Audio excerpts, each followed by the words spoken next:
The airport was still waking up, the sky over Paris painted in cold silver light.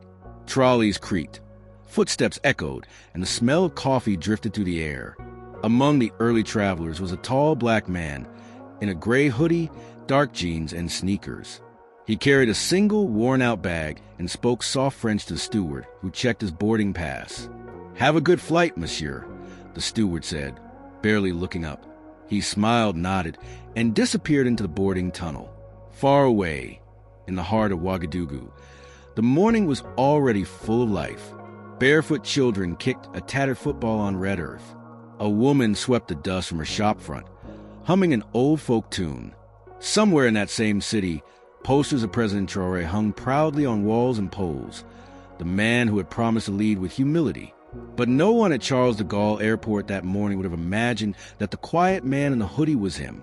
On the tarmac, a black car screeched to a halt. Henri Vallois, a well-known French energy tycoon, stepped out in a tailored suit and gold cufflinks. Late, irritated, important. "Move my luggage quickly," he barked at a porter before marching inside. His assistant tried to keep up, clipboard in hand. At the check-in desk, Vallois snapped at the agent. "I fund half your infrastructure deals. Surely you can keep one flight from leaving without me." On board, President Traoré took his seat quietly in business class. He opened a worn book of African proverbs and smiled softly as he flipped through the pages. A stewardess offered him a drink, which he politely declined. Then Claire appeared. Claire, a middle-aged flight attendant with tired eyes and a sharp tone, scanned the cabin. Her gaze landed on Traoré. She tilted her head, frowned, and stepped forward. "Sir, I'm going to need to ask you to move to economy," she said briskly. Traoré looked up, surprised but composed. "I booked this seat."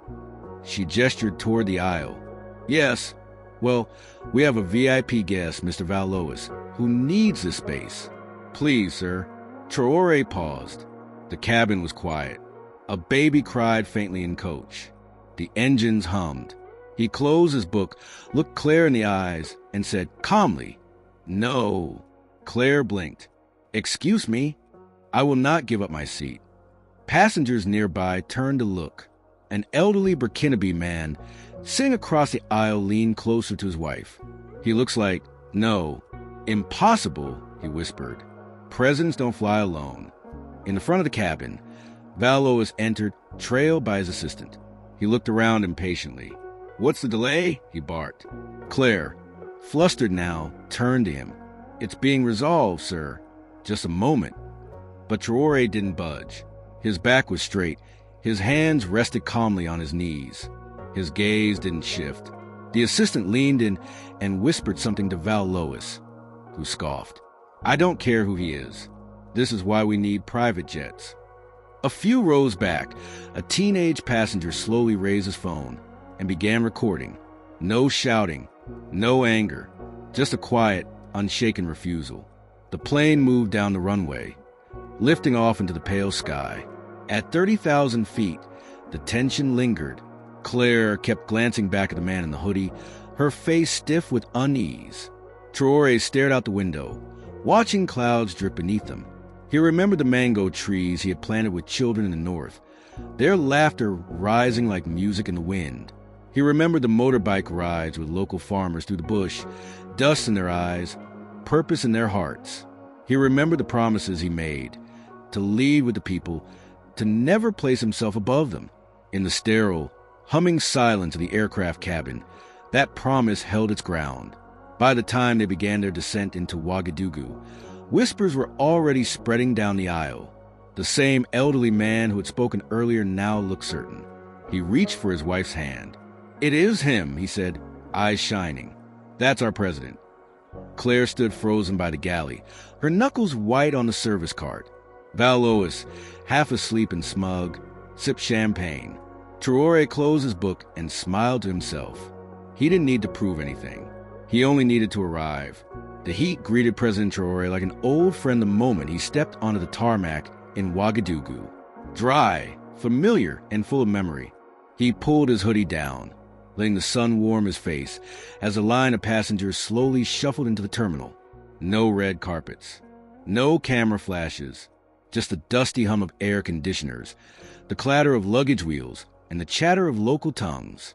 Behind him, Valois was already complaining about the suffocating air and third-world infrastructure, his assistant dabbing sweat off his forehead like a nurse to a sick king. Traoré watched silently. He'd seen the type before. Men who mistook investment for ownership, who thought money gave them dominion over land, labor, and law. He walked past a security checkpoint where a young officer glanced up briefly, then did a double take, eyes widening with recognition. But Traoré pressed a finger to his lips and gave a small nod. The officer straightened and said nothing. That's how you knew a country still had a soul, when even its uniformed children knew when to protect something bigger than protocol. Outside, the streets pulsed with life. Hawkers called out under faded umbrellas. Women in vibrant headscarves balanced baskets with regal ease. Motorbikes zipped by, weaving between potholes and pedestrians. And amidst the dust and motion, something deeper flowed, the quiet rhythm of a people who had learned to endure, to laugh, to survive under sun and shadow alike. Traoré flagged down a rusty taxi, slipped into the back seat, and gave directions in flawless Moor. The driver didn't look twice. That was the way he liked it. Power, when real, didn't need to announce itself. As they drove past a massive billboard, his own face, smiling, clean-shaven, draped in presidential attire, Traoré chuckled softly. "You ever met the president?" he asked the driver. The man grunted. "No, but they say he's not like the others. They say he's different." "Good different?" Traoré probed. The driver glanced at him in the rear-view mirror. "We'll see." Meanwhile, in a grand, marble-floored conference room at the Ministry of Energy, air conditioners hummed over a group of sweating officials. Henri Valois sat at the head of the table, legs crossed, his gold watch gleaming. Government ministers leaned inattentively, nodding too quickly. Valois clicked a remote, flashing up a presentation on lithium reserves, pipelines, and projected foreign exchange earnings. His voice was smooth, oiled with years of boardroom dominance. "Gentlemen," he said, "Burkina Faso's future is beneath your feet, and we're offering you the tools to dig it up." A few ministers clapped. One mumbled something about mutual prosperity. None asked about community displacement. None mentioned environmental safeguards. In a corner of the room, a young female aide named Aminata scribbled notes furiously. Her eyes narrowed when Valois spoke of land acquisitions as streamlining Pesa mobility. Her father had once been evicted in such a streamlining. She said nothing for now. Back in a modest part of town, Traoré's taxi stopped outside a simple home shaded by a neem tree. Children ran barefoot through the yard. An old woman, her back bent from years of farming, opened the gate. "Issa," she gasped, "you didn't say you were coming." "Surprise, Mama," he said, embracing her. Her hands trembled as they touched his face. "You're too thin. Have they been feeding you over there?" "Too much," he smiled. "I missed your two in okra soup." Inside, cousins and neighbors gathered, thrilled by his presence but careful not to call him president. He didn't allow it here. Here, he was just Issa from Sector 15. Here, his title didn't matter, only his word did. That evening, under a mango tree lit by a string of dim bulbs, Traoré sat with a circle of village elders. They spoke of failing crops, of a new foreign company eyeing their land, of promises made and broken by men in suits. One elder, blind in one eye, leaned forward. "We heard this Frenchman Valois want to build a plant near the river. It will poison everything, but our chief says it is progress." Traoré didn't flinch. "And what do you say?" The elder grunted. "We say we have lived with the land longer than the chief has worn shoes." A ripple of laughter spread through the group, but the truth lingered heavy and unspoken. The fight was coming. Later that night, Traoré sat alone in the yard, sipping millet beer from a calabash, listening to the wind. He could still hear the arrogance in Valois's voice, still see the dismissive sneer on Claire's face. They saw Burkina Faso as small, its people as simple, its leadership as soft. But the soul of a country didn't lie in GDP figures or foreign direct investment. It lay in dusty footballs, in mango trees, in old men who remembered before borders were drawn. He would show them, not with noise, not with drama, but with the quiet certainty of a man who had walked through fire and come out clean. Morning would come, and with it, the beginning of something they wouldn't see coming. The next morning, the sun rose slowly over Ouagadougou, casting a golden hue over the city's rooftops. In the heart of the city, the hum of daily life began to swell. Motorbikes buzzing through streets, vendors selling fresh bread, the soft rhythm of children's laughter echoing in the distance. But inside the Ministry of Energy's opulent conference room, the atmosphere was thick with tension. Henri Vallois sat at the head of the table, his usual confident demeanor faltering for the first time. The ministers were already seated, waiting in silence, and the air conditioning hummed steadily, but there was an underlying unease. Vallois drummed his fingers on the polished wood surface, his mind racing. He had expected the day to go smoothly. After all, he had come to Burkina Faso with promises of wealth, development, and progress. He had imagined shaking hands with the president, signing deals, and securing his company's place in the country's future. But things had started to unravel the moment he arrived at the airport. There had been something about the quiet man in the hoodie, Traoré, sitting just a few rows away on the plane, had seemed different. Vallois had assumed he was just another passenger, a local businessman perhaps. But the way the man carried himself, the quiet confidence in his eyes, had struck Vallois. His discomfort had only grown when he realized that Traoré's calm refusal to move seats for him wasn't the typical African deference to foreign power. No, there was something far more unsettling about the man, something that didn't fit the narrative of subservient locals that Vallois was so used to. And now, as he sat at the table in this gleaming room, waiting for Traoré's arrival, Vallois couldn't shake the feeling that he had made a mistake. It wasn't the first time he had underestimated someone, but this time felt different. The ministers, all too eager to please, shifted uncomfortably in their seats. Vallois could see the way they watched the door, whispering amongst themselves. No one spoke his name with the respect they had shown for foreign dignitaries in the past. This was different. There was an unspoken expectation hanging in the air, and Vallois didn't like it. The door opened, and Traoré stepped in, not in a suit, but in a simple button-down shirt, his sleeves rolled up, his expression as unreadable as ever. He nodded to the ministers, but didn't immediately take his seat. Instead, he walked slowly to the head of the table, his presence quiet but commanding. Vallois' eyes widened as the realization hit him with the force of a thunderclap. Traoré, the man he had dismissed as just another local, was, in fact, the president of Burkina Faso. The full weight of the moment slammed into Vallois like a speeding truck. He had been so certain that Traoré was just another low-level official, a lackey to be dealt with. But now, standing before him, the quiet man exuded a power that Vallois couldn't ignore.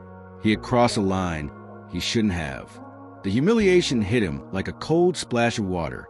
The room fell silent, and for a moment, no one spoke.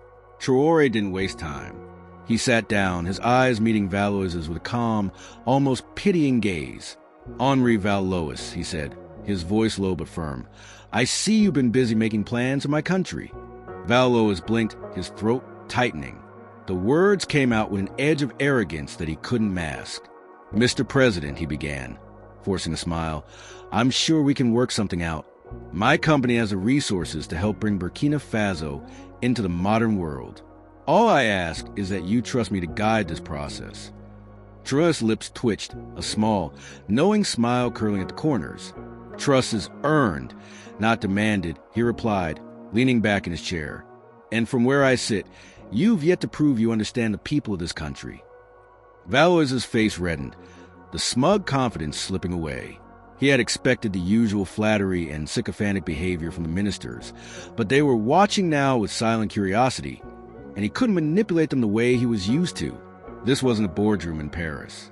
This was a place where power was more than just a matter of wealth. It was about connection, about understanding the people. And in that, Vallois realized he had failed spectacularly. The ministers, sensing the shift in power, were no longer nodding eagerly. Instead, their eyes were trained on Vallois, and for the first time, he could feel the weight of their scrutiny. They didn't care about his company's billions. They cared about their land, their people, their future. Traore continued, his voice steady. You come to my country and speak of progress, of investment. But what you fail to understand is that progress here does not mean replacing our villages with your factories. It means finding a way to grow together. Valois's mind raced, scrambling to find words that would salvage the meeting, but they fell hollow in his mouth. What could he say to a man who had just stripped him of his illusions? He could feel the sweat building on his brow, the weight of the room pressing down on him. In his arrogance, Valois had assumed that his wealth would open doors, but it was clear now that his wealth had no currency here. A minister finally broke the silence. Mr. Valois, he said, his voice careful, it seems we need to rethink the terms of our agreement. Valois's heart sank. He was losing them, losing everything, while Traore sat there, effortlessly dismantling his empire promises. This wasn't just a business deal anymore. It was a reckoning. As the meeting dragged on, Valois could feel the tide turning against him, but he still refused to admit defeat. He would not let go of the power he had come to expect from his vast fortune, but deep inside, he knew something fundamental had shifted. Traore had won, not through force, but through an understanding of what it meant to lead, to truly lead. By the time the meeting ended, Valois was no longer the confident tycoon who had walked into the room. He was a man humbled, defeated not by the strength of another, but by the silent, unyielding power of a people's leader. As the day came to a close, Valois found himself in a hotel room, the weight of his failure sinking in. He had come to Burkina Faso with arrogance, believing his wealth could smooth over any obstacle. But in the end, he learned the hard truth. Power was not in money, but in respect and understanding. His attempt to control had failed, leaving him to reckon with the reality that people could no longer be bought. Meanwhile, President Traoré sat quietly in his office, watching the sun set over Ouagadougou. The battle was over, but the work was just beginning. He had shown the world that true leadership came from humility and trust, not wealth and influence. His people stood behind him, and that was all he needed. The lesson was clear. Dignity could never be priced. The world had watched, and things would never be the same.